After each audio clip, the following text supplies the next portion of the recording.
Hello mga kapatid! Welcome sa aking channel, ang Maestro Grapiko. I'm your Maestro, Marvin Romero, and for our tutorial for today, tuturuan ko kayo ng tips and tricks kung paano gumawa ng YouTube thumbnail nyo. So sa mga aspiring YouTube creator dyan, this video is for you. Without any further ado, let's get started!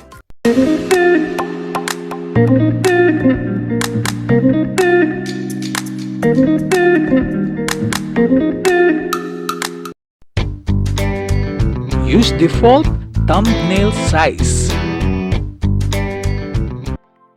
Alright mga kapatid, so let's start. So gagawin natin is gagawa muna tayo ng default size ng ating YouTube thumbnail.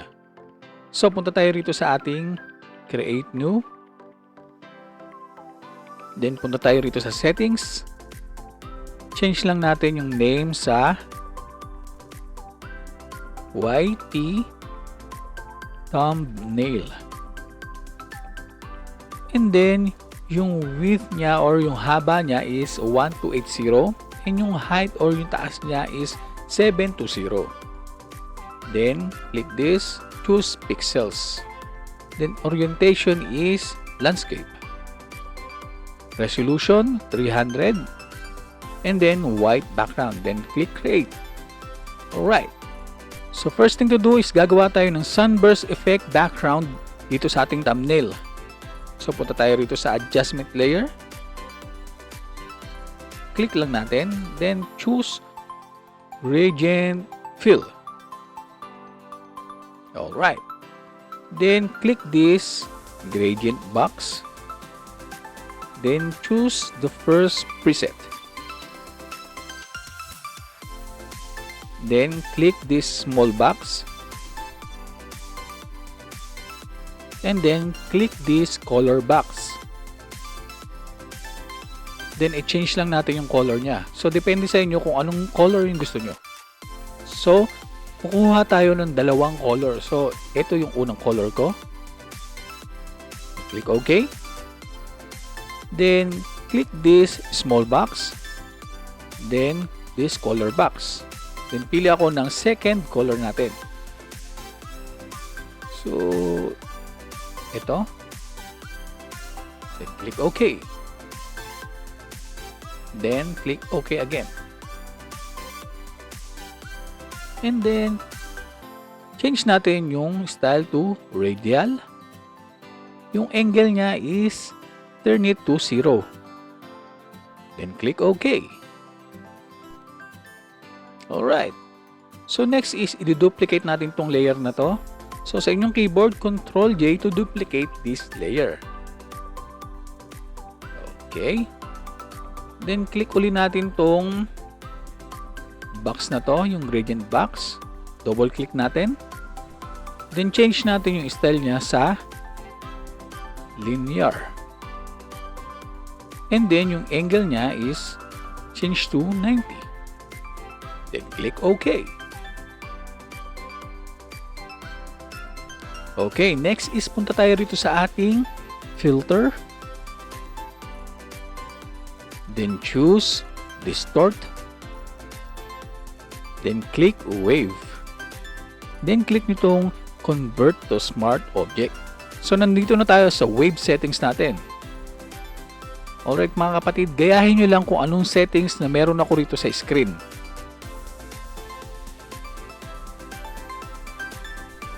Alright. Then, click nyo lang yung OK.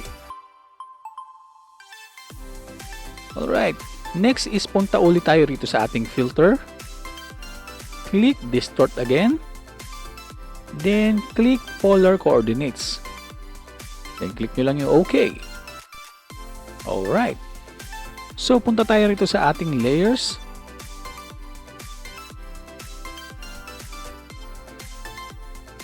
And then, punta tayo rito sa ating blending options. Click nyo lang yung soft light. Okay, then opacity to 35 something. Okay. Then click nyo tong layer na to. Then go again to Filter, choose Pixelate, and Crystallized. Then click Convert to Smart Object. Then adjust lang natin yung cell size niya to mga 140. Then click OK. Okay. So next is i-group naman natin tong dalawang background natin na to. Yung dalawang layer na to. So hold shift.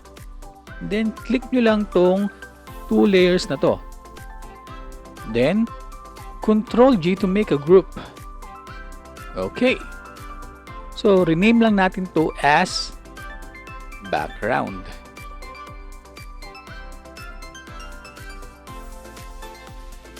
Alright. So punta na tayo sa ating next tip. Use good quality photos. Alright, so ibig sabihin niyan gagamit tayo ng high quality o high resolution pictures sa ating YouTube thumbnail. So meron ako dito. Picture ko to and usually ginagamit ko to sa aking mga YouTube thumbnail. It is a high resolution picture. Drag lang natin sa loob and click enter. Alright. Next thing to do is i-remove natin yung background ng aking picture. But i-hide muna natin tong mga layers na to. And this time, manually natin siyang i-remove. So gagamit tayo ng pen tool. Alright? Press P to activate pen tool or click nyo to. Then, Control plus sign to zoom in. Okay. Then, start natin dito.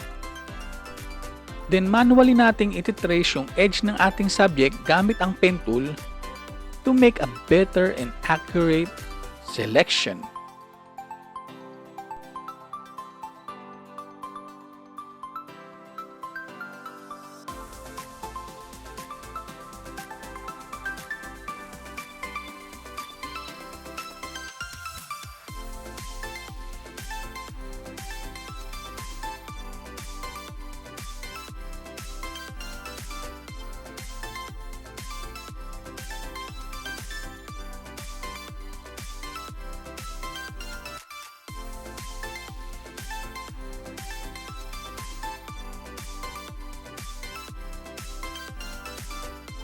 Alright, and then close this path.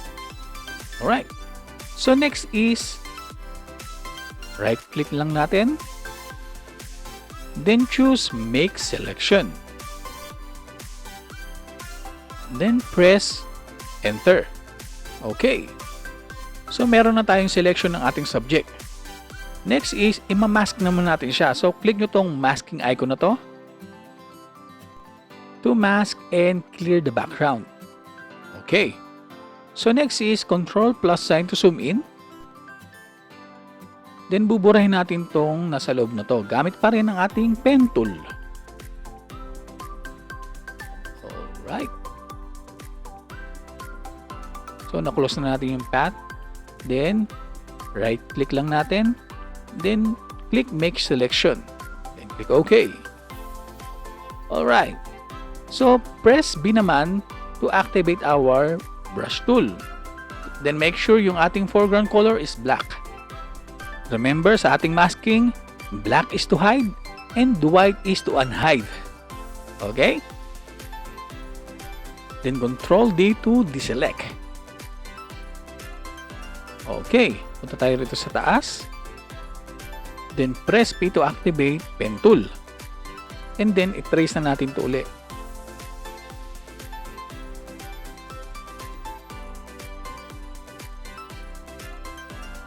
Then right click and make selection. Then click OK. Then press B uli. And purahin lang natin siya. Okay. Or i-hide. Then Control 0 to make a full view. Alright. So nabura na natin yung background sa ating subject. Alright. So next na gagawin natin is i-unhide natin yung thumbnail background natin. So punta tayo sa layers and click nyo lang to. Alright. Next is i-resize natin tong ating layer o yung picture natin. So, sa inyong keyboard, Control T to activate Free Transform. Then, click and drag nyo lang tong corner pababa. Alright. Then, so natin. Lakihan natin ng konti. Then, press Enter. Okay. Next is punta tayo rito sa ating layer. Then, right-click and choose Blending Options. Alright. Dito sa Layer Style settings natin, click lang natin tong Stroke. Then, yung size niya is nilagay ko sa 5. And Position Outside. Blending Mode is Normal. Opacity is 100. Then, Color White. Okay. Next is click Drop Shadow. Then yung blend mode is multiply.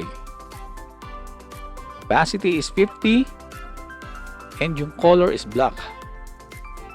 Angle natin is nilagay ko sa 120. Distance is 5. Spread is 0 and size 29. Then click OK. Let's go to our next tip. Be honest and accurate. Be honest and accurate sa inyong YouTube thumbnail na gagawin. To be honest mga kapatid, marami tayong mga kapatid dyan na YouTube creator na gumagamit ng kung ano-anong YouTube thumbnail na hindi naman akma sa kanilang YouTube videong ina-upload. So kung sa una, marami kayong views, marami kayong subscribers, what about the next videong gagawin nyo? Pag nalaman ng tao na parang niloko nyo sila, sa tingin mo, magsasubscribe pa sila sa iyo or manonood ng mga videos mo. Ang mas importante ay maging honest tayo and accurate sa description ng YouTube thumbnail natin. Tandaan lagi mga kapatid, honesty is the best policy. So, let's go back. Use readable, good font.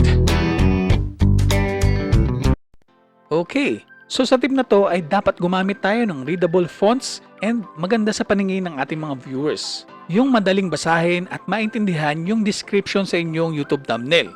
So to do that, click this text icon. Then click itong sa background. Then simulan na natin mag-compose ng ating description. So yung akin is tips and tricks. Then sa inyong keyboard, Control A to select all this text. Then punta tayo rito sa ating fonts. Click nyo lang ito to drop down. And then kung makikita nyo, may mga default fonts dyan. And mga fancy fonts. So nasa description below, yung link kung paano nyo madadownload itong mga fancy fonts na to. Okay? Then click nyo lang tong move tool. And i-adjust lang natin siya dito. Na pataas. Okay. Then punta tayo rito sa ating layers, sa ating text layer, and then right click, then blending options. Then go to stroke. Then go to color. Itong color box. Click nyo lang yan. And then click itong background color natin. Ito yung parang violet. Okay? Then click OK. Then click itong drop shadow. Adjust lang natin ng konti itong size ng mga siguro 9. And then yung distance mga 12. Okay na yan siguro. Or gawin natin itong 10. Right? Then click OK. Alright. Next is, i-copy naman natin tong text na to. So, to do that, hold Alt key, and then pag nakita nyo yung cursor nyo na ganyan yung arrow, ibig sabihin yan pwede nang i-copy. So, click nyo lang yung text, and drag and drop down to copy, then release. And then double click to select all. Then, itatype lang natin tong making your own. Then, sa inyong keyboard, Control A to select all. And then, i-resize lang natin siya. So, punta tayo rito sa ating text size. Then, palitin ko lang siya. 14 or maybe 12. Okay? So, next is pupunta tayo rito sa text layer.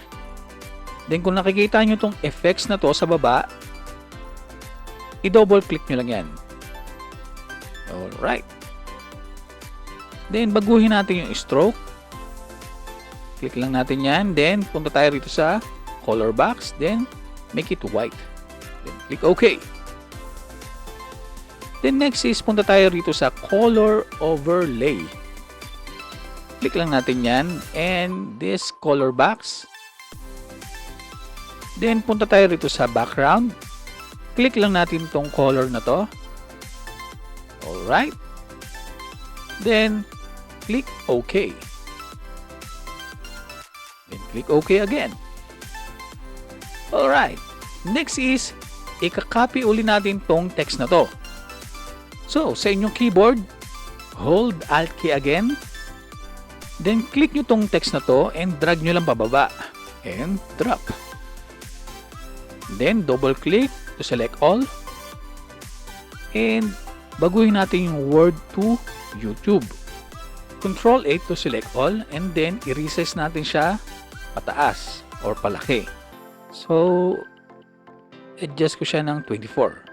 Okay, then, click this move tool. Then, click and drag down. And release. Then, punta tayo rito sa ating layer. Text layer. Then, double click nyo lang yan. Then, pupunta tayo rito sa ating color box sa taas. Double click nyo lang yan. Then, change it to red. So, click and drag lang natin pataas sa red. Okay. Then, click OK. Next is, pupunta tayo rito sa layers. Dito sa ating text layer. And then, double click nyo lang tong effects. Then, i-uncheck nyo tong color overlay. Alright. Then, click OK. Next is, ika-copy uli natin tong text na to. So, hold Alt key again. Then, drag nyo lang pababa. And release. Then, double click. And palitan natin yung word. Alright, so lalagay ko ay thumbnail. Then, Control A again. Then, palitan natin yung font naman. So, pipili ako ng isa rito.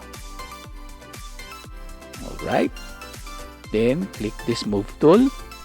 Then, double click this effects. Okay. Then, uncheck color overlay again. Go to our stroke. Click color box. And then, copy this color. Then, click OK. Alright. So, once na-complete nyo na yung description ng yung YouTube thumbnail, i-align na natin to isa-isa. And, i-resize. Alright? And make sure nakaselect yung inyong move tool para free natin siyang ma-select at ma-move yung ating mga text. Okay? So this time mga kapatid, ibibigay ko sa inyo yung pagkakataon na i-align or baguhin yung size ng text na ginawa nyo. Kung saan kayo komportableng ilagay yung mga text, pwede. Basta madali mabasa at maintindihan ng mga viewers yung description nyo, okay yan. Kahit hindi nyo nagayahin yung alignment or yung size ng text na ginawa ko rito. Okay? Next is, i-adjust lang natin tong ating picture. Okay? So, punta tayo rito sa layers. Click nyo tong image layer. And then, click and drag nyo lang pataas sa pinakauna. Alright. Then, Control T to activate free transform. Then, click and drag nyo lang pababa. Lilitan lang natin ng konti. Then, click Enter. Okay, next is maglalagay naman tayo ng mga logos. Isa ang mga logo sa paraan para ma-recognize ng mga viewers kung anong nilalaman ng iyong videos. So, maglalagay tayo rito ng Adobe Photoshop logo. So, click and drag nyo lang. Then, drop. And i-resize lang natin siya pababa. Then, align natin. Alright. Then, press Enter. Okay. So, lalagyan naman natin siya ng drop shadow. So, punta tayo rito sa ating layers. Then, right-click. Blending options. Click nyo lang tong drop shadow. Then, yung settings ng ating drop shadow is same sa other. Then, click OK. Alright. So, next na ilalagay natin ay ang ating YouTube channel logo. Okay. Click and drag lang natin siya pataas. Then, drop. Then, i-resize lang natin siya. Alright. Then, click and drag lang natin siya dito. Okay. So, press Enter. Then, pupunta tayo rito sa layers. Right-click lang natin. Then, blending options. Again, click drop shadow. Then, yung settings niya is as it is. Then, click OK. Alright. So, satisfied na ako sa YouTube thumbnail na ginawa ko. Next step na gagawin natin is isa-save natin siya. So, go to File. Then, click Save As. Then, hanapin ko lang yung folder ko dito sa desktop. Okay. Then, save natin siya as Photoshop PSD file. Okay. Then, click natin tong Save. Then, click OK. So, after that, isa-save naman natin siya as JPG file o JPEG file. So, yun yung recommended ni YouTube na file to upload as thumbnail. Okay? So, click Save As. So, makikita nyo rito yung PSD file. Then, baguhin lang natin tong Save As type. Then, choose JPEG. Then, click Save. Then, click OK. Make consistent YouTube thumbnail. Consistent YouTube thumbnail. Ibig sabihin, consistent ka dapat sa YouTube thumbnail na gagawin mo.